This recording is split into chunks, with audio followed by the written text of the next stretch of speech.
Tiga bidang ujian itu meliputi kita dan keluarga khususnya. Namun juga bisa berlaku untuk orang lebih luas. Terkait dengan itu, mari kita menganalisa kira-kira kenapa ujian itu menimpa pada kita. Sehingga dengan ujian itu nanti yang kita tahu sebabnya, kita maka insya Allah akan tahu solusinya. Terlepas dari semua itu, tentunya itu merupakan suatu ketentuan Allah Subhanahu wa Ta'ala. Namun kita perlu menganalisa sebabnya. Sebabnya yang pertama bisa dibagi dalam tiga hal.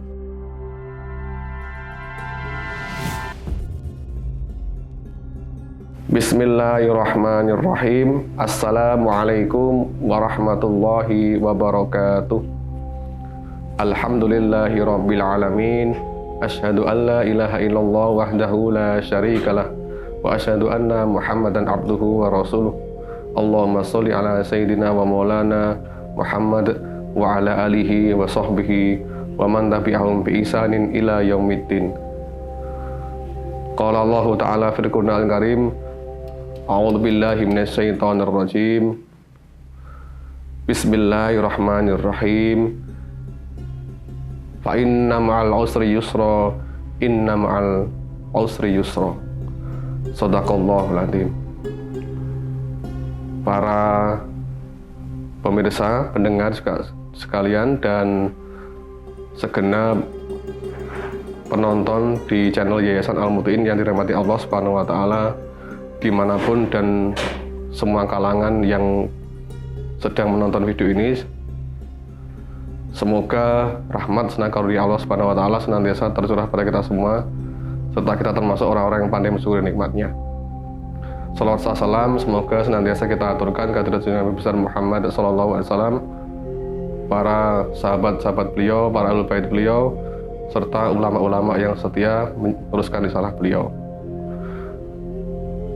Para pemirsa yang dirahmati Allah SWT, di ayat tadi saya menyampaikan surat Al-Insyirah ayat 5-6 untuk memotivasi sekaligus menginspirasi keadaan kita khususnya pada pandemi ini. Setiap diri kita pribadi dan keluarga kita, juga secara umum masyarakat, tentu dalam hal ini, dalam kehidupan ini mengalami ujian-ujian, terutama terkait dengan kalau kita pribadi dan keluarga, misalnya berkaitan dengan keluarga, ekonomi, maupun kesehatan. Terkait dengan ekonomi, mungkin bagi yang berwira swasta atau yang di luar wira swasta, adanya kebangkrutan, rugi dalam ekonomi, kesalahan usaha, kemudian terjerat utang, juga di hal yang tidak berkaitan dengan wira swasta, misalnya kebutuhan yang tidak sesuai dengan pendapatan dan lain-lain.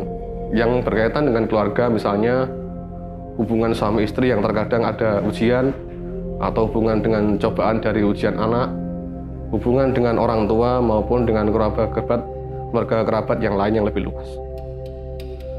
Yang ketiga terkait dengan misalnya ujian terkait kesehatan, misalnya pada saat ini, terutama pada masa pandemi ini, kita diuji oleh sakit, mungkin karena pola hidup kita, juga pola makan, gaya hidup, serta kekurang bersihan dalam diri pribadi kita maupun lingkungan sekitar. Para pemirsa, jamaah sekalian dirahmati Allah SWT, tiga bidang ujian itu meliputi kita dan keluarga khususnya. Namun juga bisa berlaku untuk orang lebih luas. Terkait dengan itu, mari kita menganalisa kira-kira kenapa ujian itu menimpa pada kita. Sehingga dengan ujian itu nanti yang kita tahu sebabnya, kita maka insya Allah akan tahu solusinya. Terlepas dari semua itu, tentunya itu merupakan suatu ketentuan Allah Subhanahu wa Ta'ala. Namun kita perlu menganalisa sebabnya. Sebabnya yang pertama bisa dibagi dalam tiga hal, walaupun ini bisa dikelompokkan dalam satu hal yang umum, tapi bisa dipecah dalam tiga hal untuk memudahkan memahami. Yang pertama terkait hubungan kita dengan Allah Subhanahu wa Ta'ala, yang kedua hubungan kita dengan sesama manusia, dan hubungan kita dengan alam sekitar. Untuk hubungan dengan Allah Subhanahu wa Ta'ala, kita bisa mengevaluasi atau menghisap diri kita sendiri. Mungkin kita lalai menjalankan perintah Allah Subhanahu wa Ta'ala, terutama hal-hal yang bersifat ibadah-ibadah wajib atau amalan-amalan wajib. Yang kedua, kita melanggar larangan-larangan Allah Subhanahu wa Ta'ala, terutama terkait dengan dosa-dosa besar. Misalnya terlibat riba, judi, minuman keras, perzinahan, dan lain-lain. Sumpah palsu, kemudian yang juga terkait dengan ibadah dengan manusia, Allah, hubungan dengan Allah, tapi juga terkait dengan manusia. Misalnya yang paling penting adalah durhaka pada orang tua. Nah, itu diantara sebab hubungan kita dengan Allah yang kita perlu koreksi. Yang kedua adalah hubungan kita dengan sama manusia. Terutama, yang pertama adalah dengan orang tua. Mari kita cek lagi hubungan kita dengan orang tua seperti apa. Kemudian dengan keluarga kita, khususnya yang sudah berkeluarga, dan dengan orang lain, baik itu tetangga maupun teman dan kerabat yang lebih luas. Dan yang terakhir adalah hubungan kita dengan alam. Bagaimana kita menjaga alam, menjaga kebersihan lingkungan diri kita, dan memelihara mereka, baik berupa hewan maupun tumbuhan dan lain-lain, sungai dan laut dan maupun pegunungan. Dari tiga itu, mari kita cek lagi tiga macam hubungan tadi. Hubungan kita dengan Allah Subhanahu wa Ta'ala, dengan manusia, dengan alam. Walaupun ini bisa disatukan, semuanya adalah hubungan dengan Allah karena semua perintah Allah Subhanahu wa Ta'ala. Bisa jadi kita yang mengalami ujian dalam kaitan ekonomi, kita selama ini sering melanggar perintah Allah dalam kaitan menjalankan ibadah wajib. Kalau ibadah sunnah mungkin masih tidak menjadi suatu bisa jadi masih lancar insya Allah. Tapi kalau kita melanggar Allah dengan menjalankan ibadah wajib, maka itu sudah masuk dosa besar. Yang kedua, misalnya kita terlibat larangan Allah, misalnya kita terlibat riba, sehingga bisnis kita jatuh, bangkrut, terlilit utang dan lain-lain. Nah, seperti itu. Nah, ini kita cek lagi. Atau kemudian kita yang merasa bisnis kita pernah yang bangkrut atau tidak berhasil, mungkin kita mendolimi orang lain. Nah, itu terkait hubungan dengan manusia. Nah, terus kaitan dengan musibah yang misalnya terkait dengan ekonomi, mungkin ada bencana alam banjir, kita terkait dengan alam. Jadi mari kita hisab diri kita sendiri. Kira-kira dari tiga hubungan tadi mana yang kita ada kekeliruan atau kesalahan, sehingga kita bisa tahu sebab dari itu semua. Pada intinya, kemudian yang terakhir yang pertama kita taubatan nasuha. Barangkali dari kita ada yang meninggalkan perintah wajib, mari kita segera kembali pada Allah. Diusahakan untuk melaksanakan hal perintah Allah, ibadah yang wajib dengan sebaik-baiknya. Sholat di awal waktu, kemudian zakatnya dipenuhi, puasanya dipenuhi, dan lain-lain yang wajib-wajib.